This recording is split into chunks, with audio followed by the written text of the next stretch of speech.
வணக்கம். என்னோட நல்ல நேரம் சேனலுக்கு உங்கள வரவேற்கிறதுல ரொம்பவுமே மகிழ்ச்சி அடைகிறேன். நம்ம சேனல்ல தொடர்ந்து 2026க்கான ராசி பலன்கள் பார்த்துட்ருக்கோம். அந்த வரிசையில இன்னைக்கு மீன ராசிக்கான பலன்கள தான் நம்ம பார்க்க போறோம்.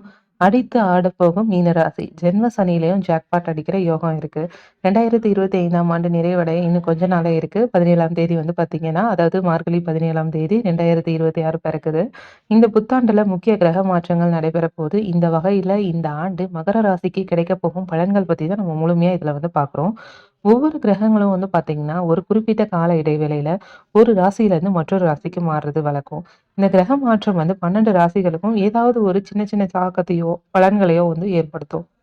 இந்த வகையில வரும் 2026ஆம் ஆண்டு முக்கிய கிரக பயிற்சிகள் நடைபெற போது 1/1/2026 மார்கழி மாதம் 17ஆம் தேதி வியாழக்கிழமை அன்னைக்கு தான் புத்தாண்டு பிறக்குது.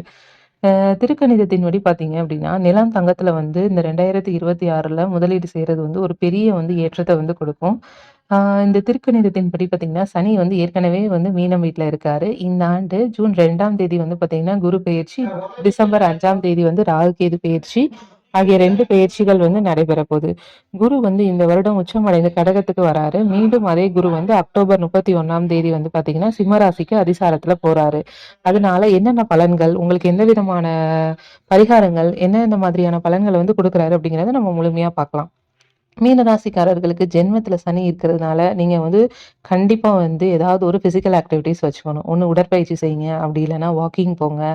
அப்படி இல்லாட்டினா ஏதாவது ஒரு நல்ல யோகா சென்டரா பார்த்து உடனே போய் ஜாயின் பண்ணிடுங்க.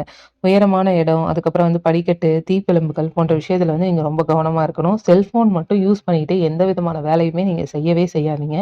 அதுல பயன்படுத்துறதுல ரொம்ப எச்சரிக்கையா இருக்கணும். அதனால உங்களுக்கு தேவையில்லாத மன அழுத்தம் ஏற்படுறதுக்கும் வாய்ப்பு இருக்கு. நேரத்த சரியா பயன்படுத்தணும். தள்ளி போடுறதுனால பிரச்சனைகள் ஏற்படுறதுக்கான வாய்ப்பு இருக்கு. பிரச்சனைகள் எல்லாமே தீரும் அப்படின்னு சொல்லியிருக்காங்க இந்த வருஷம்.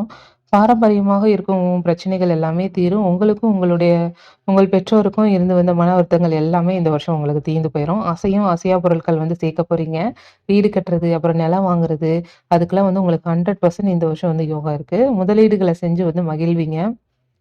ஒரு மியூச்சுவல் ஃபண்டு அதில நீங்க போட்டிருந்தீங்கன்னா, இந்த வருஷம் உங்களுக்கு தான் லாபமே. அதனால தைரியமா பண்ணலாம். ஏற்றம் அப்படின்னு சொல்றாங்க. என்னன்னா, அபிராமி அந்தாதியில இருக்கக்கூடிய 40, 50, 59, 75 அந்த பாடல்கள அடுத்த ஆண்டு முழுவதுமா படிக்கிறது மேன்மைய தரும். பிள்ளைகளோட கொஞ்சம் மனம் விட்டு பேசுங்க. உங்களுக்கும் குழந்தைங்களுக்கும் ஏதாவது கருத்து வேறுபாடுகள் இருந்தாலும், இந்த வருஷம் நீங்க அவங்கள உட்கார வச்சு பேசுனீங்க அப்படின்னா, உங்களுக்கும் அதாவது இடைவெளி இல்லாம ஒரு நல்ல தோழன் போல, தோழி போல நீங்க தோள் கொடுத்து நிற்கிறது உங்களுக்கும் அனுகூலத்தை ஏற்படுத்தும். குழந்தைகளுக்கும் நல்ல விதமான பலன்கள உருவாக்கும்.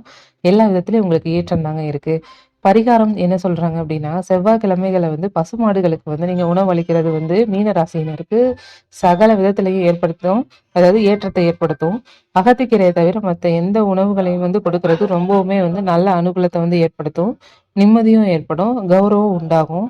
வீடு, நிலம், நகை, பணத்த குவிக்கும் யோகமும் உங்களுக்கு உண்டாகுங்க. இந்த வருஷம் பார்த்தீங்கன்னா, உங்களோட பழைய கடன்கள் எல்லாத்தையுமே நீங்க கட்டி முடிச்சிருவீங்க. உங்கள விட மூத்தவங்க உங்களுக்கு உதவி செய்ய சாத்தியக்கூறுகள் அதிகமா இருக்கு. உங்கள விட மூத்தவங்க உங்களுக்கு நல்லது செய்வாங்க. அற்புதமான முன்னேற்றங்களும் உண்டாகப் போது. தினந்தோறும் நீங்க எக்ஸர்சைஸ் கண்டிப்பா செஞ்சே ஆகணும். அதுக்கப்புறம் பார்த்தீங்கன்னா, காரிய சித்தி மாலை மந்திரம், அப்புறம் அனுமன் சாலிஷா மந்திரம், அப்புறம் நரசிம்மர் கவசம் கேட்கிறது உங்களுக்கு சுபிட்சத்த ஏற்படுத்தும். வழிபாடு அப்படின்னா என்னதுன்னா, பிள்ளைகளுக்காக பார்த்தீங்கன்னா, அபிராமி அந்தாதிய படிக்கிறது ஏற்றத்தை ஏற்படுத்தும். அடிவயிறு, முதுகு தண்டுவடம், கழிவு பாதை, அப்புறம் நகம் வரை கவனமா பார்த்துக்கணும். கணபதி, அனுமன், அப்புறம் நரசிம்மர், வராகிர் போன ஏதாவது ஒரு தெய்வத்த நீங்க தொடர்ந்து வழிபாடு செய்றது உங்களுக்கு நல்ல ஏற்றத்த கொடுக்கும். அதனால நீங்க கண்டிப்பா இந்த தெய்வங்கள வழிபட்டு நீங்க வாழ்க்கையில ரொம்பவுமே முன்னேறணும் அப்படிங்கிறது எனக்கும் நம்பிக்கை. உங்களுக்கு இந்த வருஷம் நல்ல ஏற்றத்த தான் கொடுக்கும் இந்த 2026.